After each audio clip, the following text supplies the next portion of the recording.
ড্ৰাগছমুক্ত অসম গঢ়াৰ সংকল্পৰে অসমৰ জনসাধাৰণক সজাগ আৰু সচেতন কৰাৰ স্বাৰ্থত এজন যুৱকে শদিয়াৰ পৰা ধুবুৰীলৈ প্ৰায় 800 কিলোমিটাৰ দূৰত্ব দৌৰিছে আল্ট্ৰা মাৰাথন দৌৰ।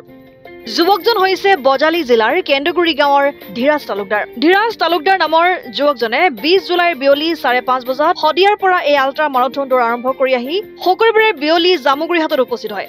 জামুগুৰি ক্ৰীড়া সন্থাৰ আতিথ্যত নিশাটো ইনডোৰ ষ্টেডিয়ামতে কটাই আজি পুৱা 3:30 বজাত পুনৰ এই আল্ট্ৰা মাৰাথন দৌৰ আৰম্ভ কৰি তেজপুৰ হৈ ধুবুৰীলৈ বুলি দৌৰে।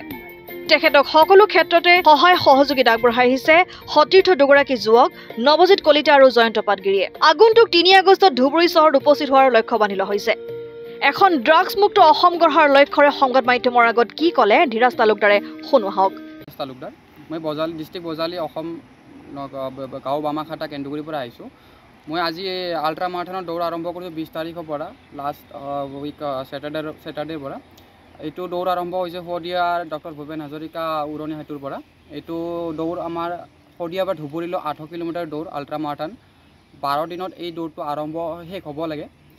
আৰু এইটো যিটো মানে ৰুট, এই ৰুটটো আমাৰ শদিয়াৰ পৰা আপোনাৰ তেজপুৰী বাইহাটা চাৰিআলি হৈ এনেকৈ মংগলদৈ হৈ বৰপেটা হৈ আপোনাৰ ধুবুৰীলৈ হ'ব।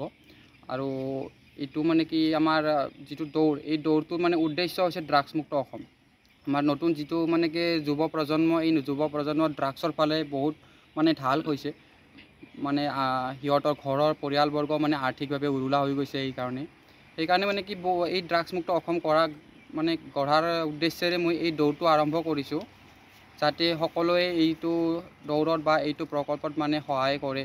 আৰু সাধাৰণ মানুহে চৰকাৰৰ ফালৰ পৰাতো বহুত মানে এইটো প্ৰকল্প মানে আজি উঠাই লৈছে, কিন্তু মানে চৰকাৰৰ যিবিলাক মানে সাধাৰণ মানুহ আমিও মানে ইয়াত সহায় সহযোগিতা কৰিব লাগিব।